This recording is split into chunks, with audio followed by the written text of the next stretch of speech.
3 years after joining the Army, as a Black Hawk mechanic, remember I was a 15 Tango, I became a Warrant Officer Pilot, right?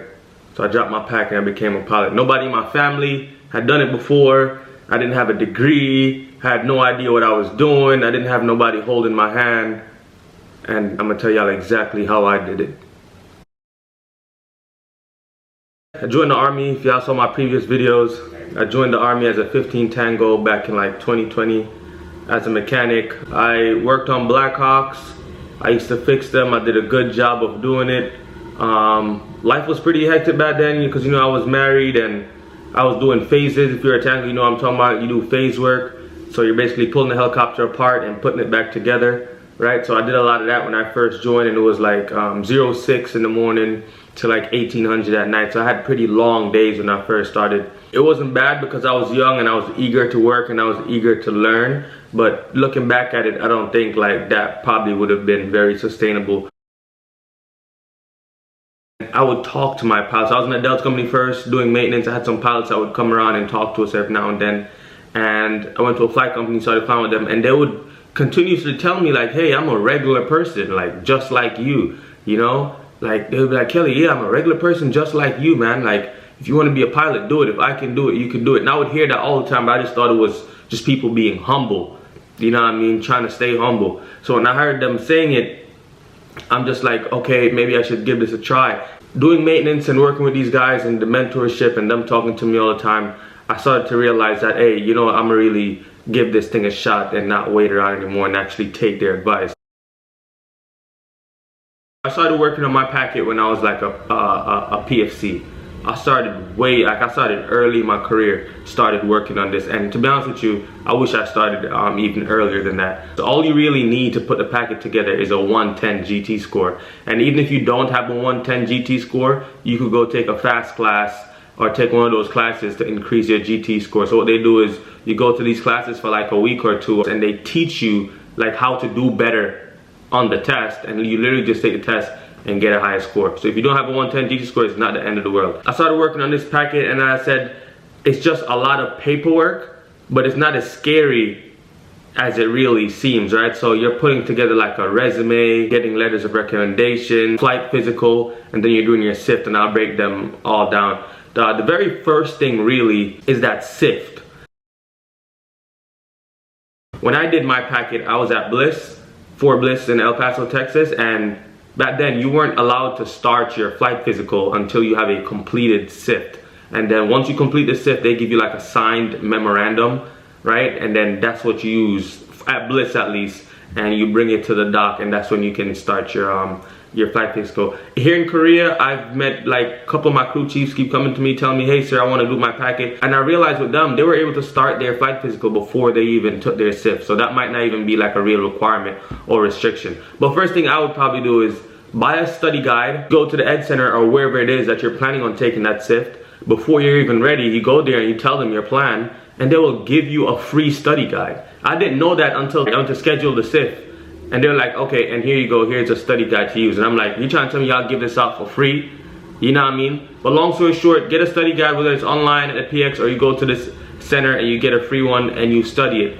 You take your SIFT and you try to pass. I've met people that got the exact score. One of the pilots at my unit right now, he got the exact score that you need to pass. That's what he got, and his packet got accepted. So even if you're, no matter how low you think your score is, as long as you have a passing score, you're fine. You know what I mean? And whatever score you get when you pass, you can't take it again to improve that score. The only time you can take it again is if you fail, and you only have 2 tries to pass a SIFT, right? So you take the SIFT and you pass the SIFT and you're all done. You go online, and literally you can download the whole application. The application that I did when I was trying out to become a pilot is different than the application they have now, because they update these things and they change and they have different requirements.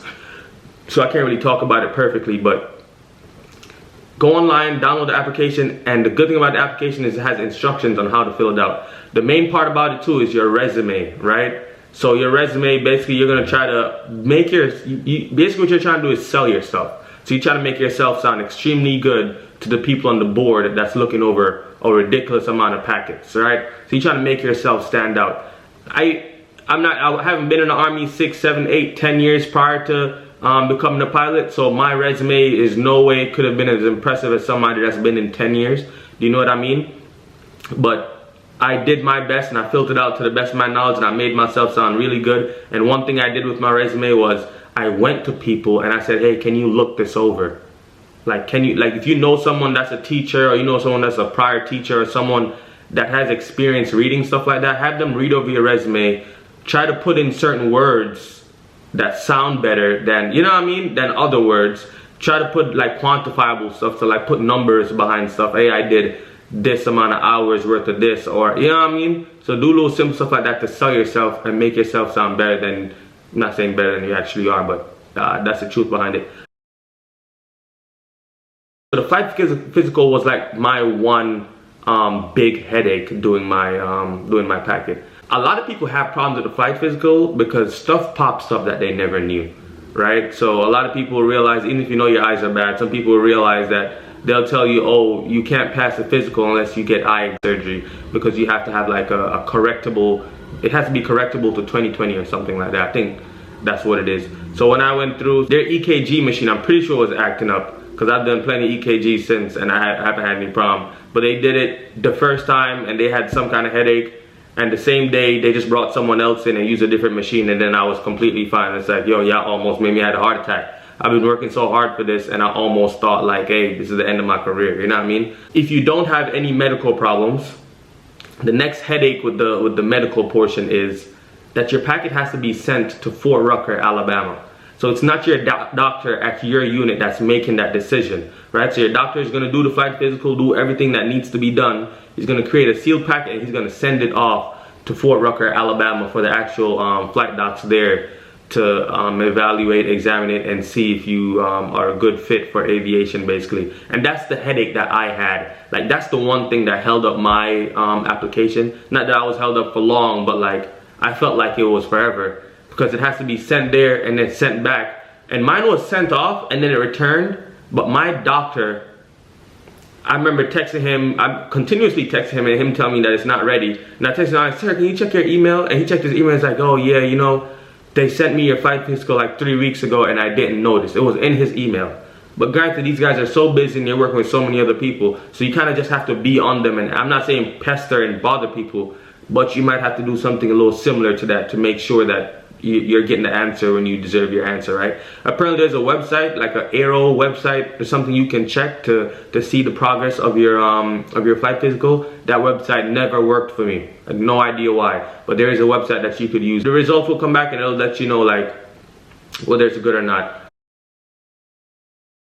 Letters of recommendation. So if you are a 15 Tango like myself, then hopefully you do your job. Right? What I realize is a lot of people don't think that, oh, I'm lazy, I don't want to work, I'm gonna go become a warrant officer. That's not how it works. You know what I mean? Because a lot of the people, the warrant officers that's giving you letters of recommendation, they're probably gonna go around and ask questions about you and ask me how I know. Because I'm a warrant officer now and people come to me and ask me questions about people. You know what I mean? So if you're a shitbag, and for lack of better terms, or you're someone that's not very credible, or someone that doesn't work hard and people know that, when it's time for you to get letters of recommendation, you might have a hard time because people are going to ask questions about you. You know what I'm saying? Now if you're not in aviation, and you're just going out to meet a warrant officer somewhere to get a signature, then you tend to do like a board meeting and sit down. What really surprised me with the packet, the warrant officer packet to be an aviator, the fact that all I had to do was do my job correctly and just do the packet. Literally, because all I did was I did the packet, passed the medical portion, and I got a yes, and I went to flight school. No one else thinks, like, as I said before, I'm a regular person. I passed the SIFT, I did the packet, no matter how extensive it seems and it feels like so much work, and I did my medical, and then I just got an answer saying, yes, you can go to flight school. That's what surprised me most about this whole thing. What almost stopped me in the process of becoming a pilot is probably myself. When I first enlisted in the Army, my plan was to become a pilot, right? That's why I went 15 Tango. after I joined, I just got so distracted at things I thought were more important than my initial plan joining the military. So I'm doing all these phases, and I'm trying to get better at maintenance, and I want to get to a flight company, then I want to do this, then I want to get BLC, then I want to get promoted. I'm not saying all that's not important, because they really are, and I did all that stuff, right? Myself was probably what almost stopped me. I almost self-selected and said, I don't think they're gonna pick me. I'm just another black guy from Jamaica that moved to New York. Like, well, you know what I mean? I almost self-selected and made that decision on my own. All you have to do is put this packet together, send it off, and then make someone make that decision for you. If I had known that earlier, when I went to WOX, I was a corporal. I went to WOX and there was people there that was PFCs. Not because they're fresh out of basic training and came straight as a street to seat, but because they did exactly what they said they were planning on doing the second they joined the military. And that they joined, they did their packet, they got accepted. I waited, like I didn't get to WOX until I was 3 years in the military, right? There's people that went to WOX so much sooner in their career. So that's what I wish I knew sooner, is that, hey, if I could literally get on it as a private, people got accepted as a private. Meaning you could literally just get fresh out of basic training, complete your SIFT, know people, I guess, to get those letters of recommendation, sell yourself good, and you're in flight school. I wish I had known that stuff sooner. It's crazy. The reality of flight school, man, I'm not gonna downplay it or make it sound easy, because it's not. Right? Is it hard? It depends on the person. I saw people that came to flight school and they cruised through it. Like they just cruised through. They just never cared. But those people graduated at the bottom of the class. You know what I mean? I think I probably cared a little bit too much. I took every single test serious. I took every check ride serious. I took every daily question serious. I was just taking it so serious, and I guess there's good and bad to that. So is it hard? It depends on the person. It depends on how smart you are. As I said, I wasn't that smart. So for myself, flight school was hard.